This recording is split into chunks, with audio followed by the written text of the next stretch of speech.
And a very warm welcome. You're joining us once again at Hydepark on Other Derana 24. Tonight we will be discussing the Asia-Pacific region, doing business in the region, the potential for businesses to collaborate, invest in each other's economies and to move ahead as a bloc. Sri Lanka at the focal point here with new policies to attract investors and an investment law proposed by Budget 2026, without of discussing how Sri Lanka's readiness and Sri Lanka's proposed laws and regulations to attract investments would prove a good story for Sri Lanka as we look at reform, recovery and long-term growth. I've invited to discuss all this with me the President of the Confederation of Asia-Pacific Chambers of Commerce and Industry, the President, Mr. Peter McMullin. A very warm welcome to you and to the program and of course to Sri Lanka as well. Thank you so much. It's a delight to be here. I'm returned again after a number of visits, but very impressed with what I'm seeing. Certainly good to have you here once again in Sri Lanka and for the first time at Hydepark. Of course, you have been in policy, business, diplomacy. You're a philanthropist. You were Mayor of Melbourne in Australia and you're visiting Sri Lanka briefly. So we are indeed thankful to your presence here. I'd like to focus on your organization that you represent as President of the Chamber of Commerce and Industry for the Asia-Pacific region. This is a confederation of chambers and you represent over 25 countries. So what kind of work do you do in our part of the world? Well, look, the organisation which I lead has been functioning very effectively across the region since 1966. And it comprises 27 countries and one of my roles as President is to bring all those member countries together and to bring business delegations from the member countries to meet each other and to do business and to exchange B2B transactions. And this is happening very effectively today as we're in Colombo, and the conference we're having here over the 2 days in partnership with the FCCI-SL is really discussing a lot of the issues facing the world at the moment, a period of greatest global uncertainty in my living experience that we're actually in, but we're actually focusing on solutions for the region. I mean, the sense I have is that the Asian century is upon us, and this is a great opportunity for consolidation, collaboration and inclusion to achieve prosperity for all in our region. And I think we've got a higher level of collaboration than we've seen for some time.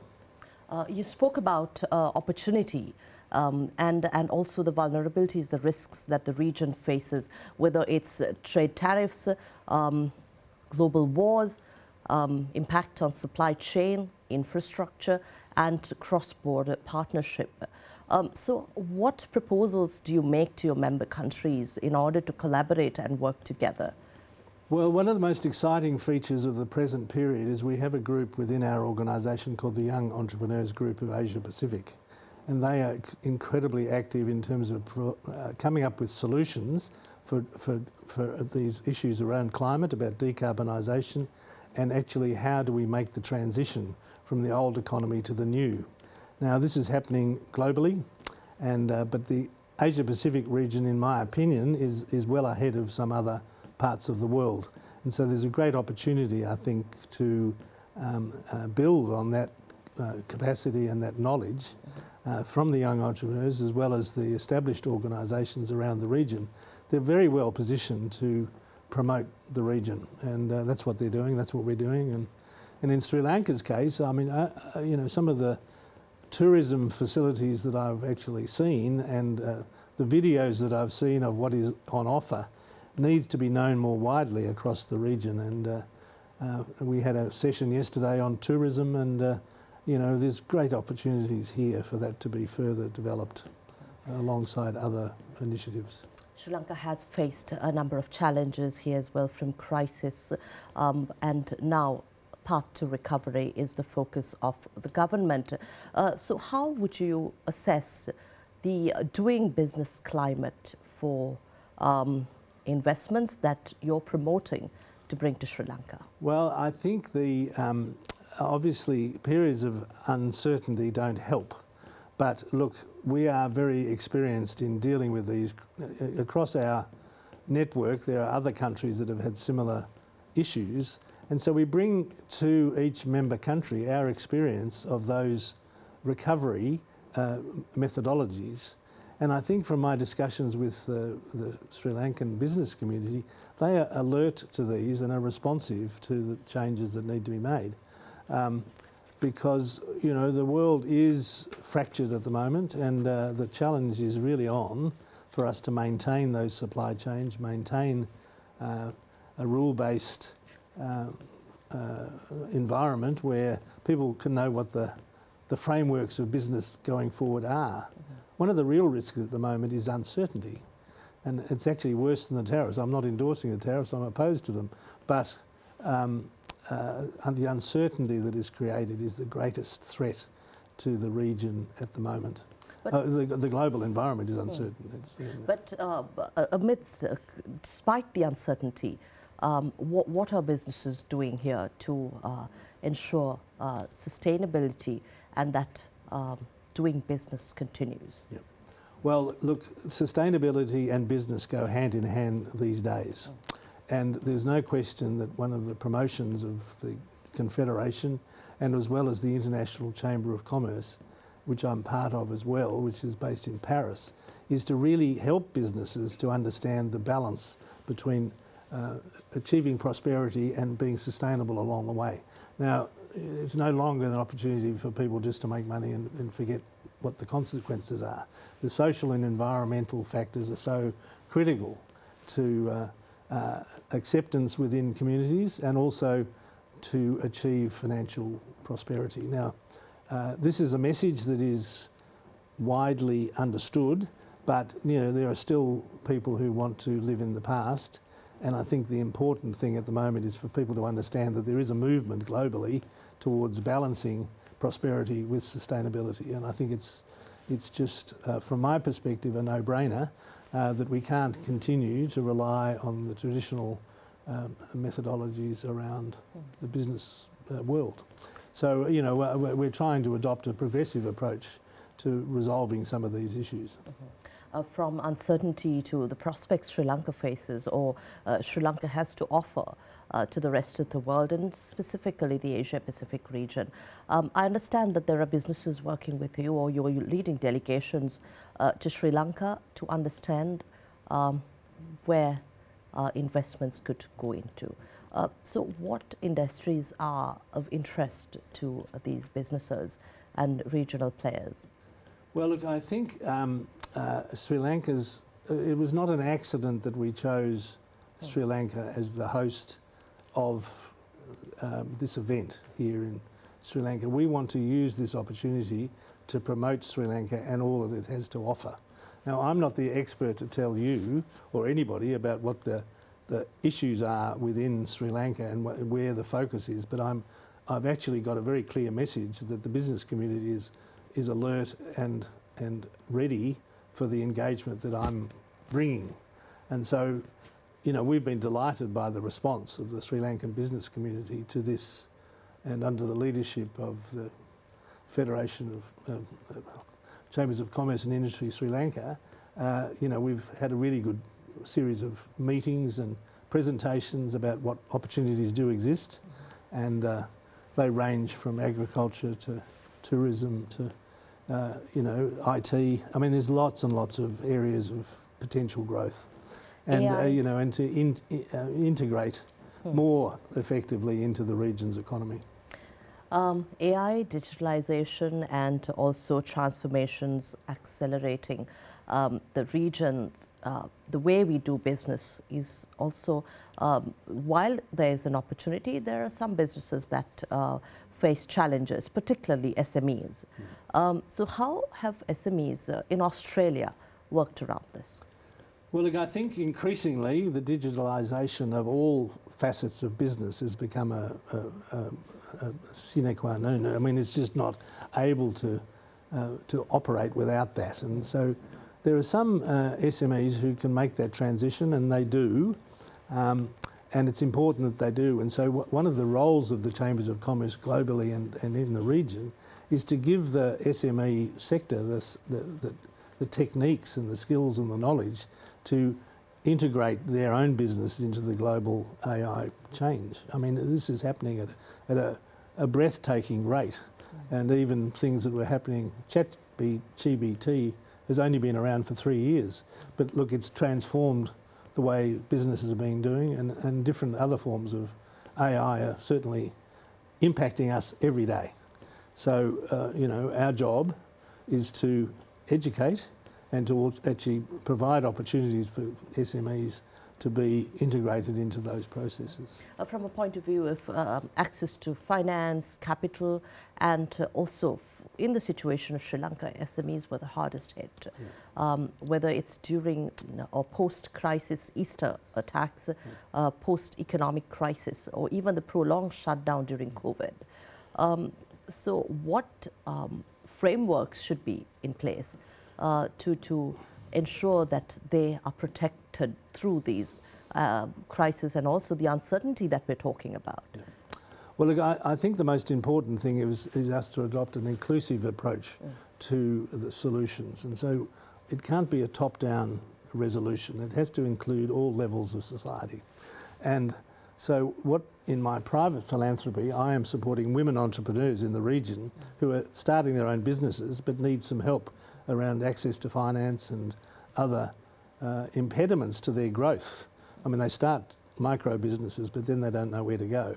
And so we're providing them with education support and finance to expand their businesses. Now, I'm really in favour of that, and I think it is an area that is really underdone in terms of engagement of women in the recovery. I mean, or in helping them develop their businesses and actually do things differently.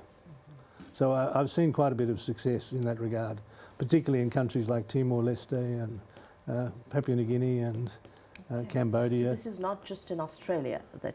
No, I'm talking about the region. The really, region. But certainly in Australia, you know, all what I've said is being applied as well. So I'm speaking on behalf of Australia as well. Australia. What I meant by only, whether it's only Australia, when I refer to your work as a philanthropist, supporting women and small enterprises, do you support across the region, or is it just based in Australia? No, it's across the region. And okay. So, in fact, look, we do support Indigenous businesses in Australia who need support, but we're generally in our philanthropy supporting sectors of the economy that are underserved and need support. So women entrepreneurs, in my opinion, in the region really have been not given the prominence that they deserve. Certainly. And, you know, we'll see massive change in the region with the embrace of women's contribution to entrepreneurialism. What kind of support is this? Is this advice, access to capital, finance, or do you bridge businesses to collaborate in the future? Well, I'll give you an example. We're currently funding a project in Timor-Leste, a female founders program in partnership with the Department of Foreign Affairs and Trade in Australia. Mm-hmm. And this is a program where women get one-on-one coaching and mentoring and mindset training, and there's a whole series of elements within this program. But what we're hoping to do is to develop beyond Timor-Leste to other countries in the region to progress this idea, because it is really working. It's hugely popular in Timor, and we haven't been able to manage the demand, which is a nice problem to have, but we can't do it on our own. Yes, but, across 27 countries. Yeah, correct. Also, but yes. But that's part of what CACCI does as well, is to introduce people who might be able to contribute to that effort in the region. CACCI, the Chambers of Asia Pacific Confederation of Commerce and Industry, if I got that right. You're helping businesses, I understand, particularly SMEs, but now many countries are also emphasizing on sustainable growth, green economy, transition to circular economy and low carbon business models. How are you helping businesses do this?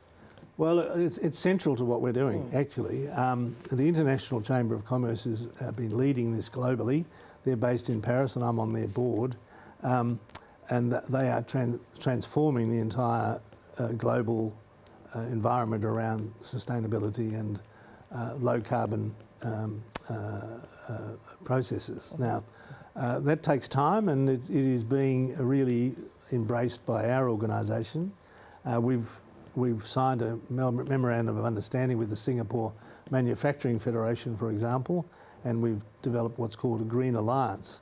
And other members within the region are joining us on that approach with the alliance, and we are enjoying that development of that because it's very popular. People understand that this is a need in business now to embrace sustainability and all the methodologies that are around, renewables, everything, you know. So it's all on the table, and there's lots of exciting developments happening around the region and around the globe, actually.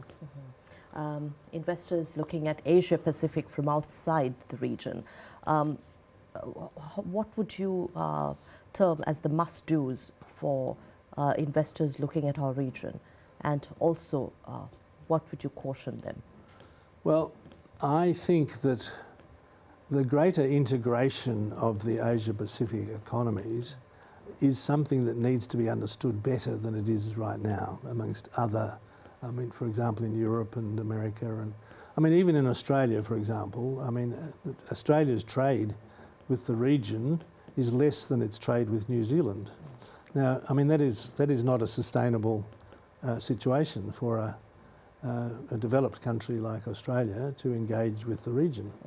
And we need to up our trade and our connections with Asia, but certainly I would advise anybody who's interested in the region to come and see what's happening, because there is a lot happening in the different countries in the region, and Sri Lanka is included in that. I mean, it's 3 or 4 years since I've been here, and I'm so impressed by what has been happening since. So it's quite remarkable just to see how things have progressed here. I understand there have been some issues, but look, we're a business organisation that focuses on continuing to provide support to the economies in the region, and that's what we do.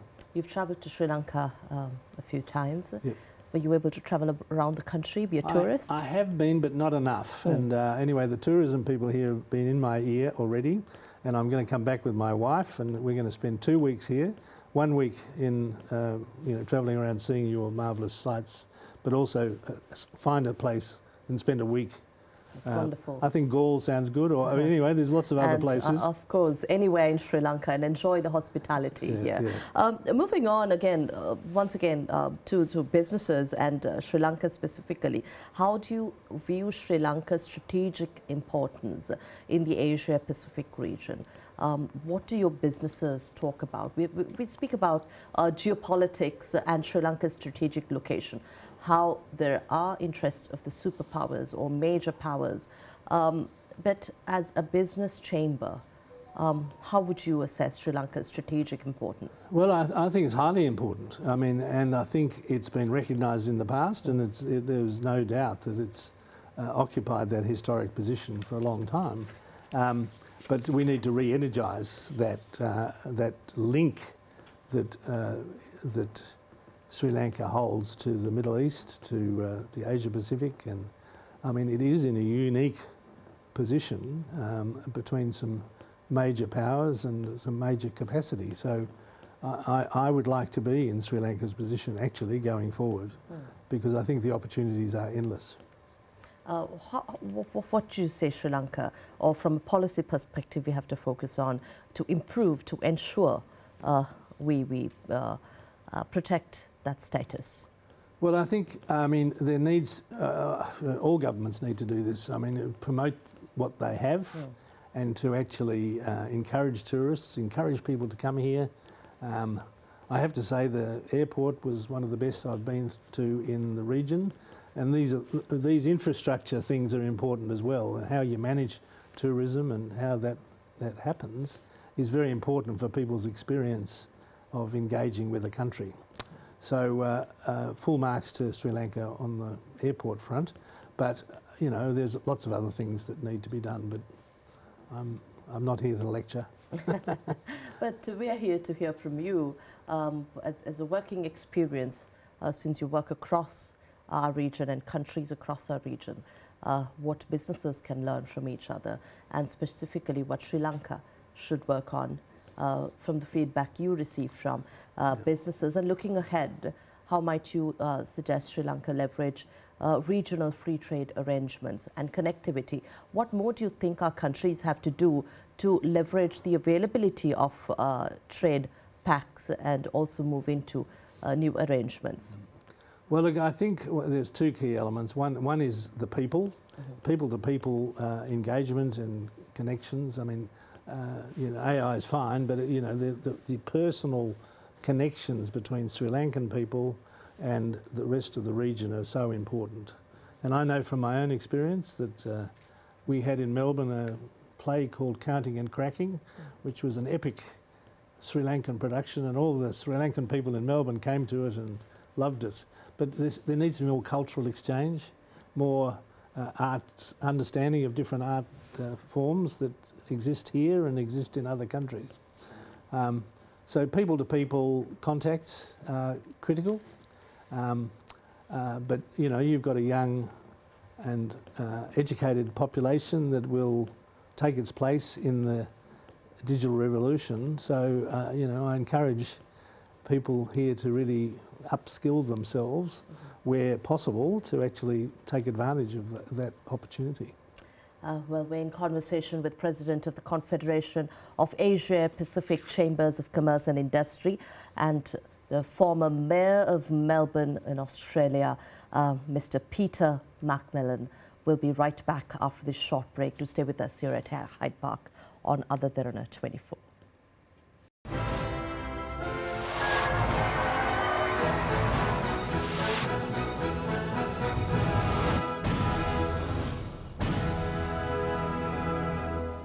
Welcome back. You're joining us once again at Hydepark on Other Derana 24, and we're in conversation with Mr. Peter McMullin, the President of the Confederation of Asia Pacific Chambers of Commerce and Industry, and of course with expertise in policy, business across Australia and the Asia Pacific region. I like to go back to our conversation on free trade agreements and how that helps businesses in your membership of chambers and businesses working with each other's countries. What has worked before for your member countries is something we would like to learn from you, and how these agreements will support Sri Lanka and what more Sri Lanka needs to do to get the most out of what's existing here.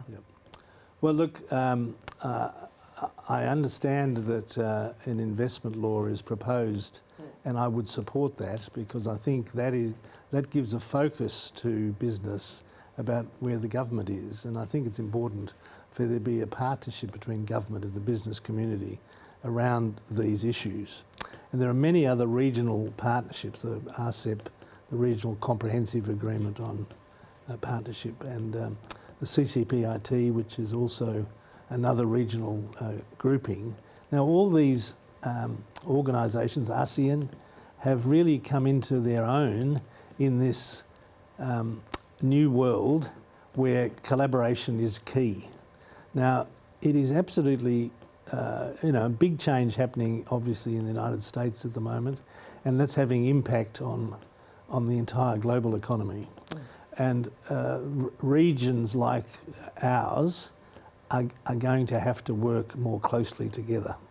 So it is our free trade approach that will prevail ultimately, but it's taking a fair bit of headwinds at the moment.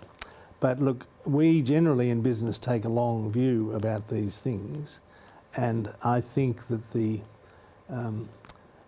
importance of a stable Sri Lanka with clear law around what the frameworks are, like the investment law and other things, a democratic environment, all these things add up to an attractive place for people to invest. And every country is endeavouring to achieve those key fundamentals. Now, we're living in a developing region as well, so different people are at different levels of success in that space, but those are the fundamentals, really. Rule of law, clear democratic environment and a capacity to engage in free trade. Now, these fundamentals are enduring, and they will endure, in my opinion, but I'm not saying it's easy sailing right at the moment, because there are people who are antagonistic to that idea. But look, the business community at large is committed to the continuation of the international rule-based order, and that is where Sri Lanka needs to make sure it remains part of that framework for now and develop in the way that it wants to develop. But those partnerships are critical at the moment. And I think we need to engage with the superpowers, we need to engage with China, we need to engage with the US where we can. But look, the region itself has got to work much more fundamentally closely together. And so my message to Sri Lanka, and my message to all my members, by the way, is that they must actually actively engage more effectively than they have in the past, because you can't take any assumptions about what the future holds, but knowing each other, dealing with each other. I mean, I'll just go back to the original reason why I've spent most of my life in this space, is that I became aware of the International Chamber of Commerce, which I'm now on the board of. But look, it was set up after the First World War, and the idea was that the business world would be merchants of peace. The idea being that if businesses trade with each other, they're less likely to go into conflict with each other. Now, that hasn't always worked out in practice, but it's a great principle upon which to underpin what we're doing. And that's why we're doing it, because I think the business community is the bedrock upon which a lot of our future prosperity depends. And I think Sri Lanka is in a good place to take advantage of that. Certainly. The region, the Asia-Pacific region, often characterized as the growth engine of the global economy. I think from that point of view, we also like to hear from you where business and investments will flow into Sri Lanka from. What sectors are most attractive? You spoke about tourism, you spoke about other industries that Sri Lanka is doing well, but where can we look to attract that kind of investment to support Sri Lanka's growth and reform agenda? Well, look, there's a lot of initiatives happening in different countries in the region, and they're specific to those countries. But look, for example, Timor-Leste has engaged, has a joint investment now with a space agency in Timor. Now, you would never have thought that Timor would have embarked on that space, but part of the trigger for that is its recent ascension to the ASEAN, and they're the 11th member of ASEAN now. These different ideas are increasingly possible. Educated young populations can be applied to whatever industry is considered. Now, I'm not going to advise Sri Lanka about what industries it should develop. I mean, the local business community are the best people to determine those, but I've seen, as you said, a great excitement around tourism and agriculture and renewables and, and the digital world. I mean, you're well positioned, or Sri Lanka is well positioned in all those areas. You've worked in policy as well, and you've also run the city of Melbourne. What lessons can we draw from your expertise and experience there in developing the cohesive collaboration among businesses? Well, look, in all the areas that I've worked, in business and law and philanthropy, it's always been centred on community and centred on the developing community. And it's often misunderstood that SMEs are the bedrock of a lot of local communities. And they are they bind communities in a lot of areas, and they need to be supported, and that's what the chambers are doing, and that's what governments should be doing. And the challenge is always there with a raft of priorities all the time to focus sufficiently on the importance of those SMEs to the growth of the economy. But the other side of that is 50% of global emissions come from small and medium enterprises. And so we have to educate the SME sector around how to deal with climate-related issues.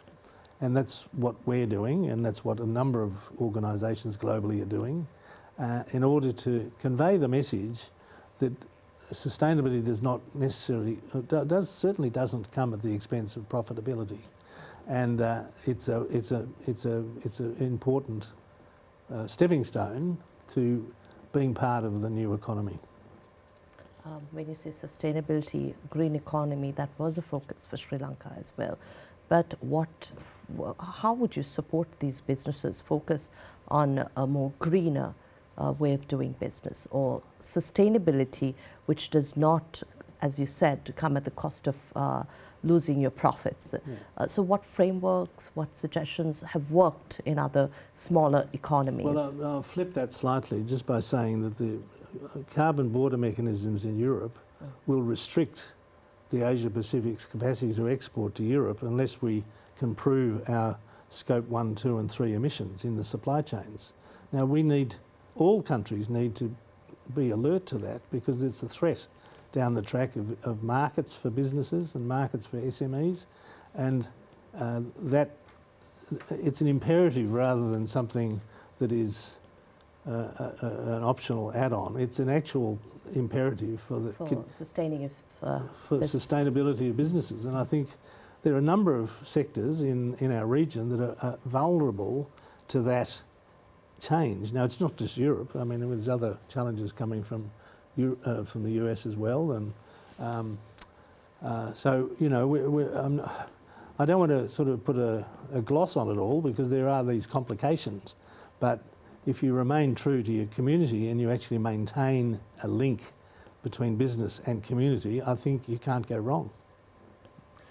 What would you say to Sri Lankan entrepreneurs, SMEs, other major businesses that want to engage with the Asia-Pacific region, with also the prospects of reaching the global economy through the region?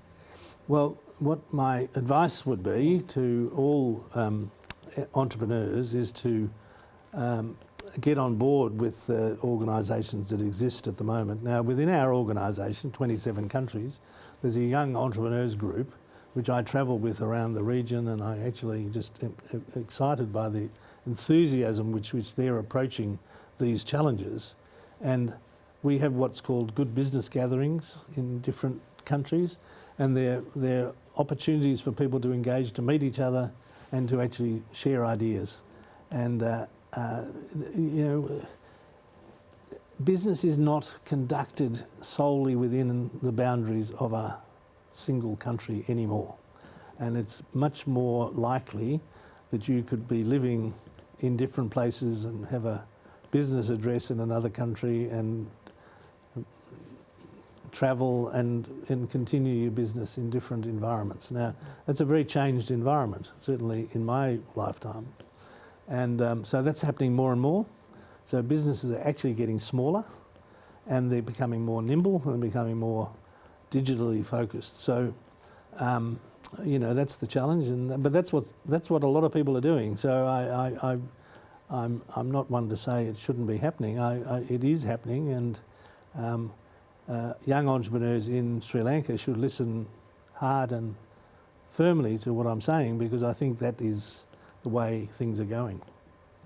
Any new connections working out here in Sri Lanka with with focus on investment and FDI? Yeah, well, look, I mean, I can't really reveal the detail of some of the discussions, but the reason we're here is to promote those investments.